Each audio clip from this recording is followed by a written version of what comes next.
Okay, y'all, I'm going to try to do this in just one take because that's all I kind of have in me right now. But I wanted to jump on and give y'all an update on our family. Sorry, the dogs are barking. And kind of what's been going on with post Hurricane Helene. We live in South Carolina, kind of right on the border of Georgia and South Carolina.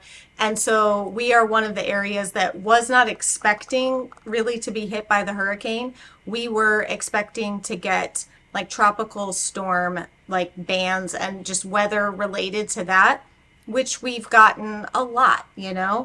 And so, like many others in our area and other areas, when the hurricane took a turn kind of in the middle of the night and ended up basically like almost a direct hit over us, at least when I look at like the radar stuff, it was really bad. Our power went out in the middle of the night, and we also woke up because my mom had been staying with us, and she was staying in the camper, but she came inside because obviously with the winds and stuff, she didn't want to sleep in her camper. And so she was sleeping inside, and she woke up at like 3 o'clock in the morning because water was pouring into our kitchen. So the roof was leaking, the ceiling was leaking in the kitchen, and it was pouring water in. So we had to get 5-gallon buckets and put those and towels. And I will just be honest with you that like we were not prepared. We got up very early at like 4:30, and we were just sitting on the sofas chatting and, made coffee in our French press because it was dark outside. We couldn't see the damage. We knew our power was out. We knew our roof was leaking, but we were kind of like still in this mindset that everything was going to be fine. And it wasn't until the sun started to rise that we quickly realized that this was so much worse than we expected, than we prepared for.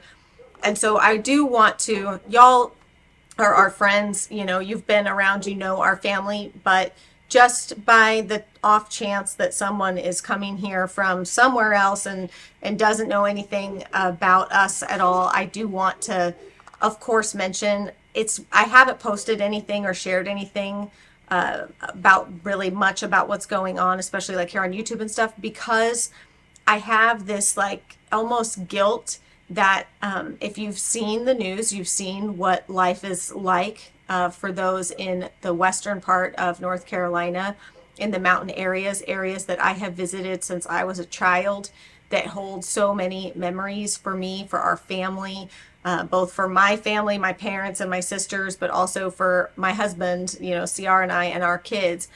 And the devastation there is just unspeakable. And so I almost feel just guilt even explaining what's going on with us, because while it's the worst thing we've been through, it doesn't compare to what those people are going through. However, upon kind of explaining that to many of y'all on Instagram and stuff, I got a lot of messages that were like, it's okay. It's not like the Olympics for who has it worse. It's okay to like share what's going on, and your struggles and the things that y'all are dealing with are still very valid. So I just want to say that. And I also, want to tell you guys ahead of time, first of all, thank you so much for supporting our family all these years, for watching our content.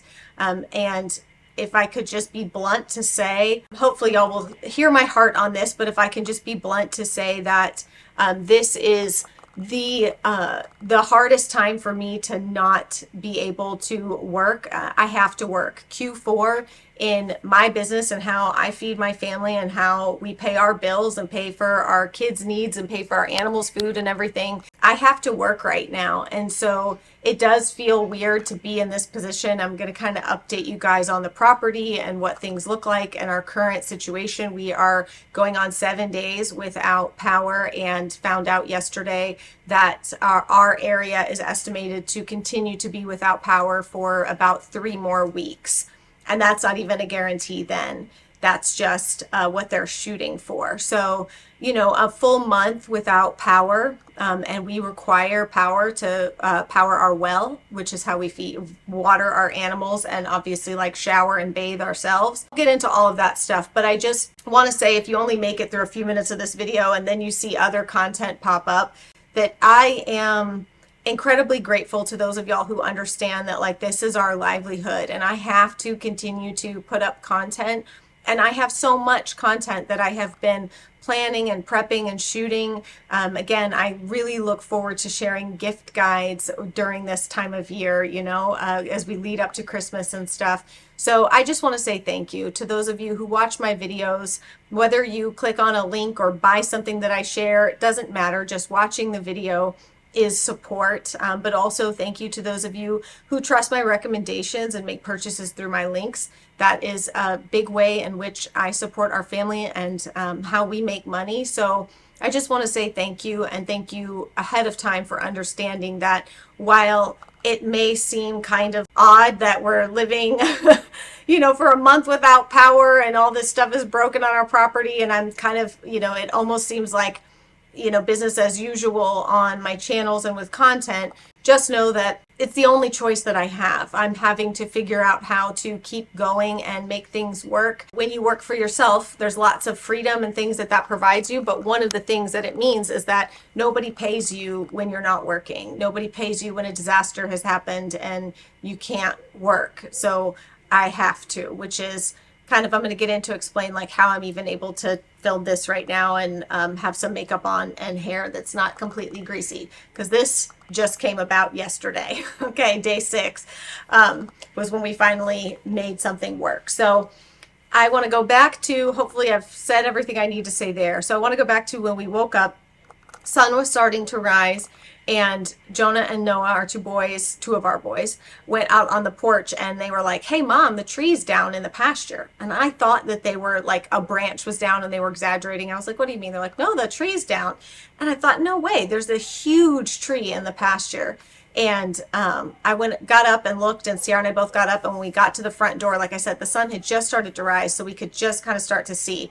We both just stood there in shock because we had no idea what we were like walking out to on our property. Trees down everywhere, limbs everywhere.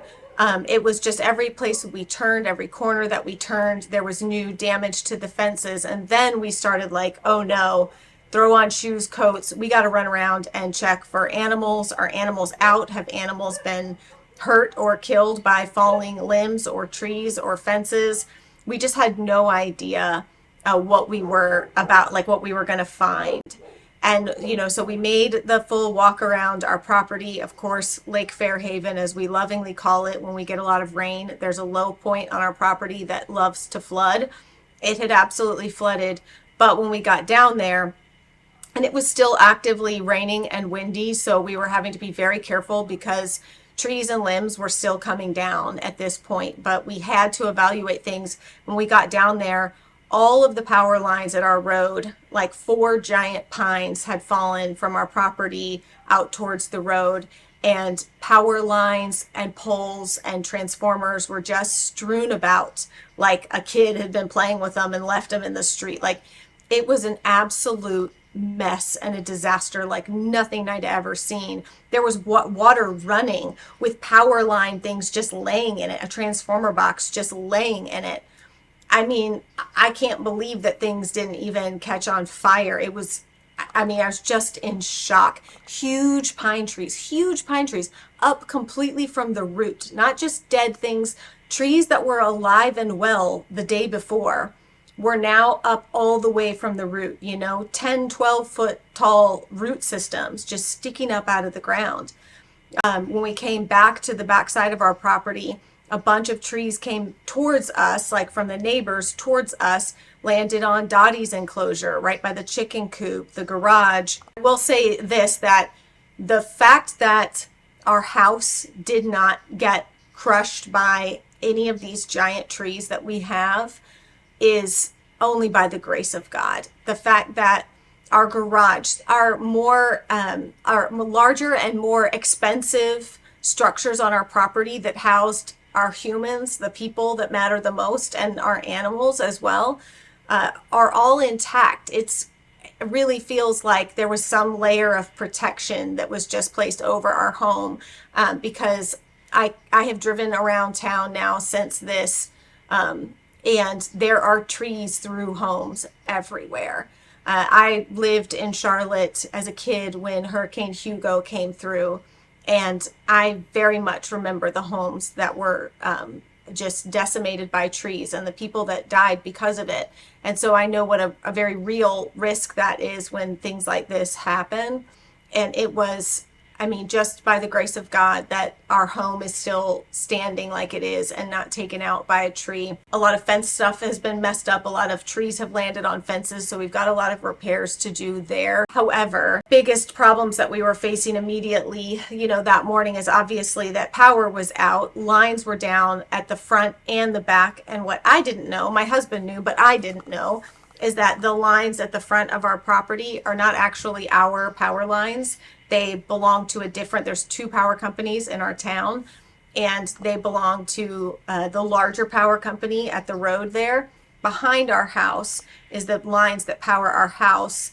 And these are by a smaller, more local power company. The lines that were at the front were crossing our driveway, which is the only exit from our property. There is no other exit that a car can get out of on our property. We are sort of landlocked by neighbors and fences that are meant to keep animals in, but it also means they're not easy to take down and you can't just drive through them. We were immediately very concerned about the fact that we could not get off of our property should we need to. Communication was very spotty, but we did find out also that 911 was down, and it was down for days. Y'all, I have so much that I want to say and share with you guys about preparedness for emergencies, because I thought over the years, especially since 2020, that we have thought about this. We have purchased things. I thought we were doing okay.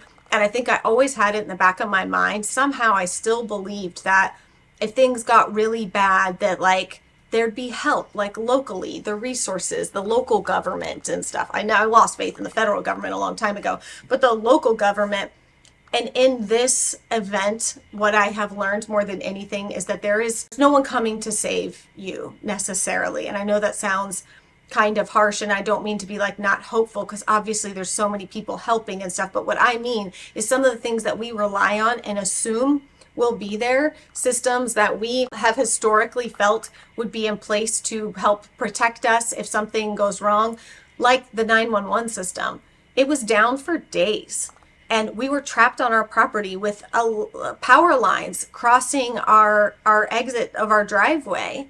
And that was when real panic set in for me, because while power was out and I was okay, that stinks, hopefully it'll come back, because, in your mind, power is not usually out for more than a few days. Honestly, that's sort of the way that many of us are used to power being out for a few days, unless you experience a real sort of weather event.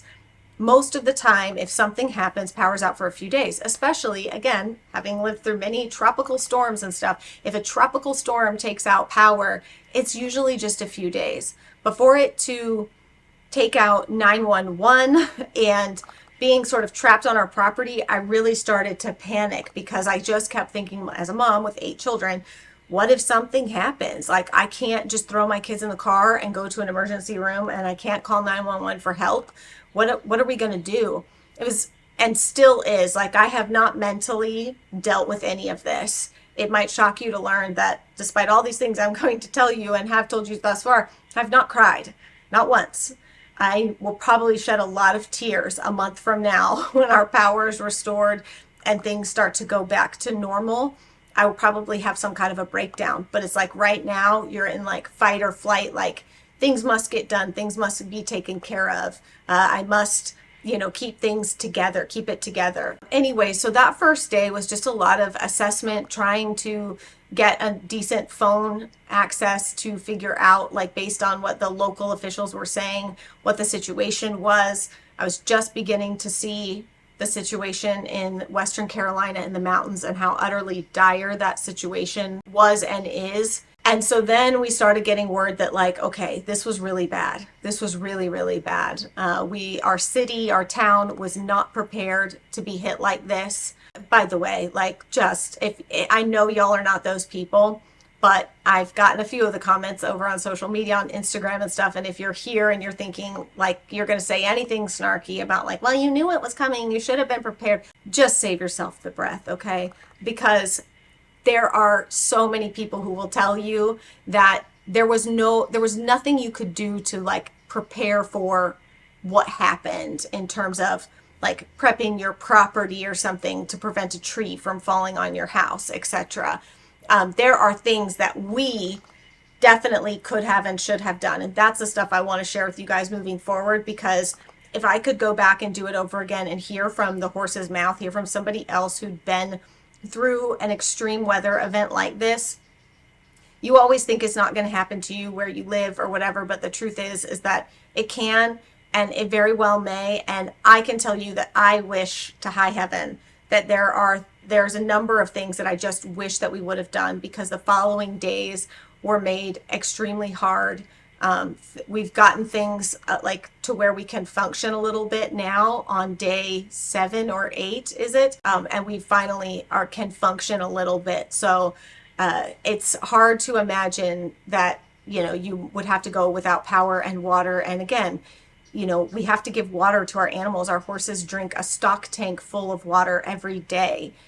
So we have to be able to refill that. We're on a well. So there's lots of things that complicate this. And I'm just telling you guys what our experience has been, because I know so many of y'all have reached out and have been worried, and I want to give you updates, but I also want it to be something that provides more than just drama of like, hurricane drama, because we are all okay. And that is all that matters. At the end of the day, our people are okay. That's all that matters. If that was full stop, the only thing I said, and it's kind of all I've wanted to say, because to me, it feels like it's the only thing that matters.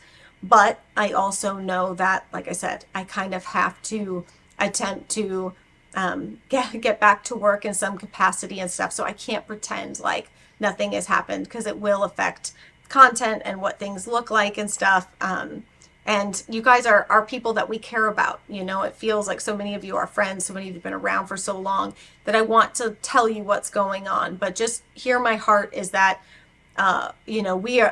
we are in the boat that we recognize that it could have been so much worse for us. But at the end of the day, it is still the most difficult emergency type situation that we've ever been through. And so we've learned a lot already, and I'm sure we will continue to learn more as we continue to figure out how to function and keep our heads above water. That's a bad pun, but like how we can function without power over the coming weeks. So all of that to say, that first day was just a lot of like evaluation and stuff, and trying to kind of figure out what the heck was going on, what happened, how did this get so much worse than anybody expected. And that was when we very quickly found out that our town was just ravaged in many ways in terms of power infrastructure. Again, lots of trees down on homes, tons of damage and stuff. But the power company basically like kind of came in and started attempting to do assessments, and basically told us like, this is the worst damage that we've ever had. In 90 years that the power lines have been up, this is the worst damage that we've ever had. And we're basically going to have to rebuild our entire power system, power lines, everything has to be basically rebuilt from the ground up. And so they've obviously worked to get power back on to businesses and stuff, which is what makes it all so weird at times. To like that first day, that Friday, my brother-in-law Pete came to the road, and Ciara and I found a spot in the fence where I could hop over the power lines. I recommend none of this, but we needed to get to the store to get a few things. And so he came and picked my mom and I up, and driving around, it was like post-apocalyptic, like no lights were not on in the grocery store. All the fridge freezer sections were closed up. You could only buy, stuff from the center section of the store. Lines were wrapped around everywhere. People were panicking, right? Rightfully so. I don't blame anybody, but it was very eerie and strange. All the power, of course, all the like light signals are out. Nobody knows what to do when the signals are out, it seems. By the way, if all the lights are out, treat it like a 4-way stop. Just saying. People did not understand that. And it was like, oh man, we're going to get in a car accident. It was just really rough. And so the next day, I think, is when, I realized, again, it's still hot here. It's still in the 80s and humid. And so it's, I don't want to complain about anything, but I will tell you that trying to sleep at night has been really, really hard. And I obviously have told y'all before that I've been experiencing quite a few perimenopausal symptoms, and one of the main ones has been really bad night sweats, waking up in the middle of the night like I feel like I'm on fire in just a pool of sweat, which is not my normal way. I'm normally like always cold, buried in blankets, not the last few months. And so that has added an extra layer to this, that like I am just drenched in the middle of the night, and it is not fun, not fun, especially when you're just using like baby wipes to try to clean yourself up. So that's been really, really tough to sleep, and for people to get sleep in our house. It's been hard on everybody because it's just so hot inside the house. There's so many of us. We have an older home with really low ceilings, so there's the hot air just doesn't really have anywhere to go and escape. So sleeping has been tough. But the next day after that was when Ciara and I said, like, we have to figure out how to get, sorry guys, the lighting is changing. It's going to keep changing. We were like, we have to figure out how to get off this property. If they're not going to come and help us, we have to figure it out. By that point, we learned that they had shut off all power to these power lines. So we went, and Grandnana's husband, Dan, is an electrician. And so we verified with him how we could just double check so we don't die, to make sure those power lines are actually off. And then Ciara and I went down to the road with the tractor and a chainsaw and just started working to see if we could get some of the limbs off and lifted enough that the power lines that were dangling would raise enough that we could drive under them. Again, I'm not recommending any of this stuff. I'm sure there's lots of people who are going to be like, that's so stupid, blah, blah, blah. But again, I tell you, we made the best decisions we could with the information that we had at the time, and we needed to be able to get off of our property and go try to start finding gas, generators, things that we needed, because at that time, even they had told us, we're expecting a longer than you're going to want to hear power outage. And at that time, people were whispering like, well, this could be like 3 to 5 days. And everybody was like, oh boy, oh no. And so I ended up going online and finding a Tractor Supply like 4 hours away from us that was away from where all this happened, that had generators. So Friday night, I ordered one online and set it to pick up and store the next day on Saturday. So we were able to get my mom's truck out, and she and I spent 11 hours in the car on Saturday driving to an obscure town in North Carolina towards the coast to try to find generators for them, for their house, for my sister and her family and her kids, for us. We needed gas, to put gas in gas cans, because of course there was nowhere to get gas around here. It's like a chaos like you almost cannot imagine, where you're just trying to like piece these things together and what can we do. And we were, obviously like in town, everything's gone. There's no place, half of the places don't even have power, so they're not open. The other half that have generators and can open, in terms of like generators to run their store and can open, are open, but everything is sold out and very limited supply anyway. So panic was really setting in here, because the big town next to us and our town were both very badly affected by this. So there wasn't some place to go close to get more gas or whatever. It was a lot of panic, and still is. It's still hard to get gas, 7 days in. You still have to get up early. Often you have to wait in line.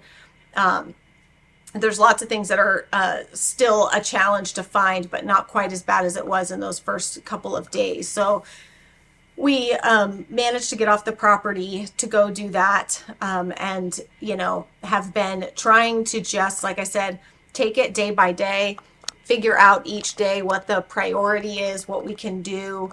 I will tell you again, I'm going to do like a whole video about stuff that I've learned, but generators don't do what you might think that they do. If you're like me and you think that, well, what I thought was that, oh, if you just get a generator, everything will be fine. You could just plug that generator in and everything's good.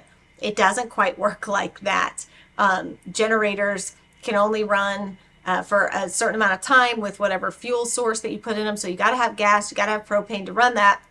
And then if you just have it set up away from your house, not inside your house, if you have it set up away from your house, you get an extension cord, and then whatever you can plug into that, you can run. So you can't leave it on all the time. Like you can't just go, all right, I'm just going to turn back on my refrigerator and my air conditioning. It just doesn't work like that. And so I was very disappointed after all of that to get back with the generators and realize that I thought it was going to be more of a Band-Aid than it was initially. And then the next day, CR went into the well house because we have a well house where our water comes from, and that well pump is hardwired. So it needed, like, the generator had to be set up to do that so that we could turn on the pump and be able to get water to water the animals. And upon doing that, finally getting everything figured out, it was a whole mess. He had to FaceTime with Dan, Donna's husband, too, because he had to like wrap bare wires and stuff. It was a whole thing. It was just a whole challenge. Upon finally getting that and getting the water turned on, our tank, our pressure tank, was rusted on the side, and when you turn the water back on, the water busted through the rust and was spraying all inside of our well house and leaking everywhere. So here we thought, okay, we finally got a generator. I've been in the car for 11 hours, got this generator. The next day, CR takes like a crash course in electrician work so that he can wire this thing, hardwire it to the well so we can use it to turn it on and have that tank just blow. So luckily it is something that you can find in the store to replace. So I was able to find one in the store and bring that home. And then he had to go through the whole process of figuring out, learning how to replace that tank. Our neighbor came over to help him. I have stories upon stories that I could tell you, but the theme of all of them is that in these times, the people helping each other is the only thing that gets you through. People helping each other set things up, figure things out. I have, you don't, let me share a little of this. I know, you don't, let me teach you how. Like, that is the only thing that has gotten us through all of this, is the help of family, neighbors, people with the knowledge and information to share to help us figure things out. So we finally now have a generator that we can use. Obviously, again, like I said, you can only use it for certain amounts of time, and you got to be able to like refill it with gas and stuff. So CR's been getting it set up here so that I can power my office for a little bit, which lets me come out here and use my computer and stuff. Still no Wi-Fi. Have to use my phone like a hotspot to be able to get Wi-Fi. There's no Wi-Fi.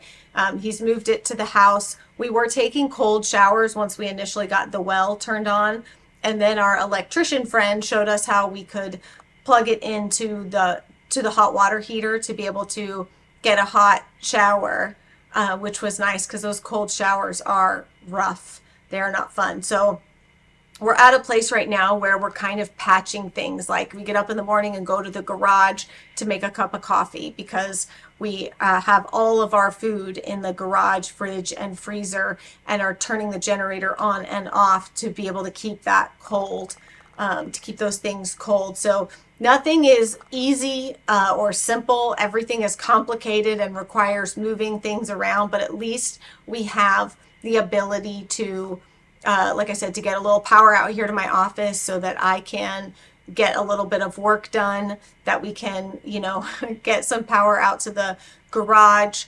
We're cooking a lot outside. It's like, it's not quite like camping, but it's, we don't want to use the stove. We have a gas stove, which is great, but it heats up the house when it's already hot in there. So we're trying to cook outside as much as we can.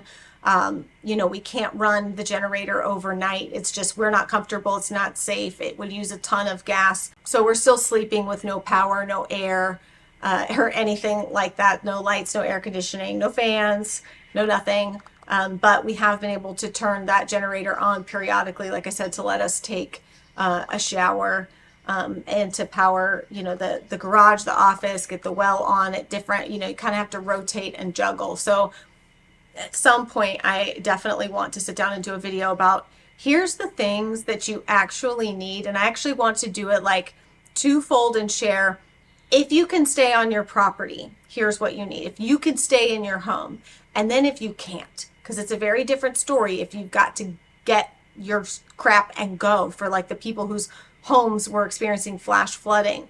And none of this is out of the realm of possible. The Congaree River, which is in Columbia, South Carolina, not far from us, is the water level is rising, and there are flood risks starting to, kind of be notified for people living in and around there. So these waterways, obviously we went to school, we all know that they're like connected. And so something that happens over here can have a huge impact on a place far away from it just because of the downstream effects of the flooding and stuff. So I cannot even begin to tell you the horrific scenes coming out of Western North Carolina. I cannot even process the things that I've seen on social media. The videos, the stories are horrendous.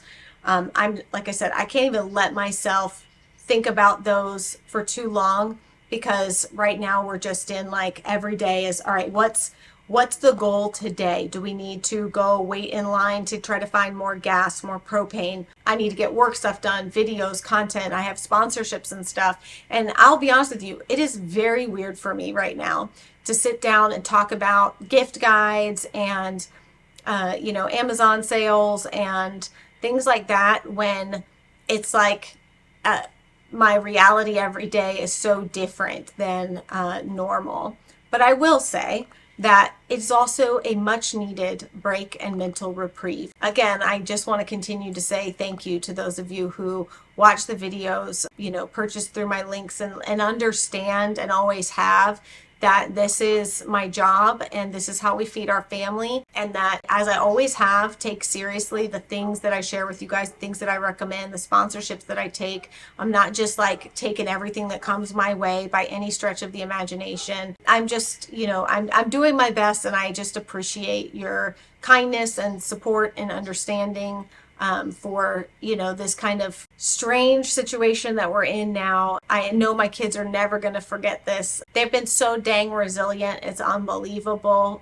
They have their moments, breakdowns. It's hard on everybody. I've just been so impressed with them and so proud of them and how they've dealt with this. But I know that it's weighing on them too, and that when all of this is said and done, they're probably also going to need like a little time for like a little mental breakdown, because right now we're all just like in family team mode, keep it together, helping each other, working together, which is fantastic. But it also means sometimes you're just like not processing everything that's actually happening. We were over here in modes of prepping for Thanksgiving and thinking about, hosting Thanksgiving this year to a large number of people. And now our property looks like absolute garbage. There's so much work to do just in cleaning up the limbs, the damage, all of that. So it's just going to be an exhausting next probably like 6 weeks, I would say.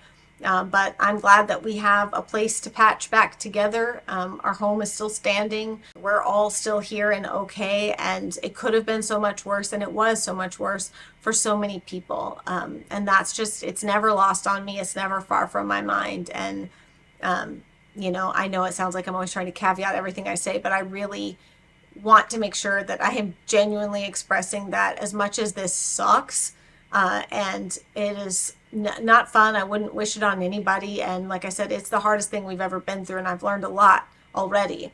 I also know that it could have been so much worse, and I've seen so much worse already. Things that I feel like you only see in your nightmares are very real and a reality for a lot of people right now. So I just wanted to give you all this update and let you know how we're doing and kind of give you a view of things that are going on here.